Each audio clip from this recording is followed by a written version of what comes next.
Muy buenos días a todos. Me alegro mucho de estar aquí con ustedes y poder dar esta charla. Y muchas gracias a British Council por haberme invitado también. But first, what we really need to do as well is debunk the native speaker fallacy. Debunk the myth that being a native speaker of a language qualifies you to teach it. It doesn't. Remember, teachers are not born. Teachers are made. If we are to move towards a profession that values all of us for what we do best, teach English, we need to debunk the native speaker fallacy. And over the years, I've discussed this issue with countless teachers, students, recruiters, and I've come to realize that basically people use three arguments to justify the native speaker fallacy, to justify why native speakers are indeed better teachers and why they should be given preferential treatment in recruitment. And these three arguments are that native speakers know the culture, native speakers are more proficient, and then that students learn English in order to communicate with native speakers. Let's look at the first one. Native speakers know the culture. And there are three underlying assumptions behind this argument.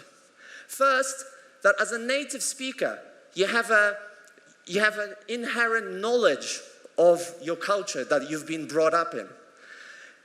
The second assumption is that there is something homogeneous called culture that we can nicely package into a shiny course book, ship across the world, and sell to our students.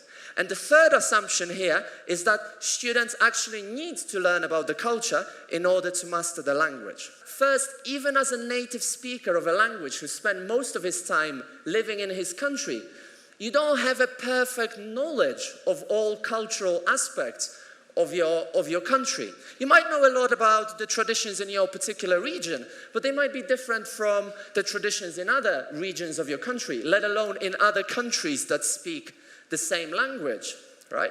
And second, culture isn't something homogeneous, something that we can easily define and put into course books and ship across the world. Culture is much more complicated than that. And think about it. English is a global language. It's the official language of over 50 countries. So what does culture even mean in relation to the English language? But English is much more diverse than that. It's an international language. And we should embrace this diversity. And we should reflect it in our classes, in our teaching. So now off to the second myth. Remember, we're going in threes. So there are also three assumptions behind this myth. The first one is that as a native speaker, all native speakers know more vocabulary than any non-native speaker can ever dream of. Number two, all native speakers are at C2 level on the Common European Framework, so at the highest possible level of proficiency. And number three, native speakers are better models of pronunciation, or they have better pronunciation. So what I'm trying to say here is that even as a native speaker, even as a very educated native speaker of a particular language, you don't know all the words in your language. It's impossible. Especially when the language is so varied and spoken on such a global level. First of all, something such as correct pronunciation doesn't exist. Linguistically speaking, there's no objective reason why one pronunciation or one accent should be better than any other pronunciation.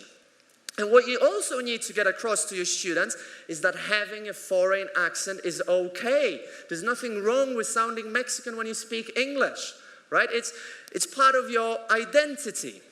The underlying assumption behind teaching any language is that our learners are using the language to communicate with native speakers.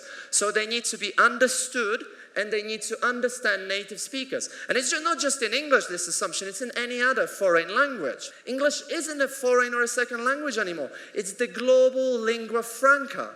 The vast majority of the communication in English will go in between our learners, in between other non-native speakers. What we need to reflect in our teaching is that English is a lingua franca. And we also need to reflect it in our recruitment policies. It's shocking that language schools will still hire teachers based on the mother tongue. It's shocking because it completely disregards professionalism. It disregards all of us as English teachers.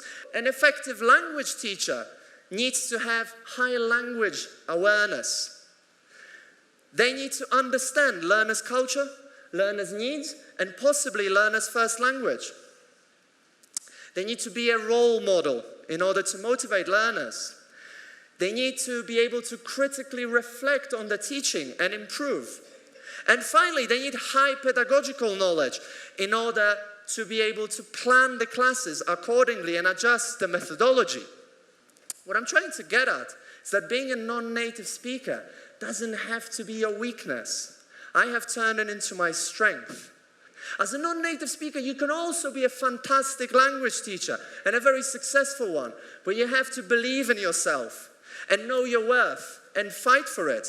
Because change in ELT is possible. I sincerely believe that sooner or later, plenaries like mine will not be needed. And this is precisely the point I want to leave you with. Take a good look around you today. How many of you are native English speakers? If you can raise your hand. Okay, and how many of you are non-native English speakers? Okay, and how many of you are or have been English teachers? Well, that's pretty much all of us, isn't it? And that's precisely the point I want to leave you with. We are all English teachers. And above all, talk to your students.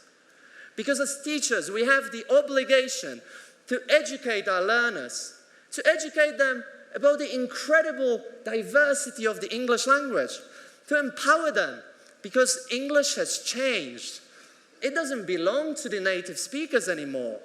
Neither does it belong to the British, the Americans, or any other native speakers. It belongs to all of us, all those who speak it, who use it, who teach it, who study it. English is an international language and a beautifully diverse one. So let's embrace this diversity. Let's speak out for greater professionalism, for equal professional opportunities, for diversity. Let's speak out for all of us, for English teachers. Thank you very much.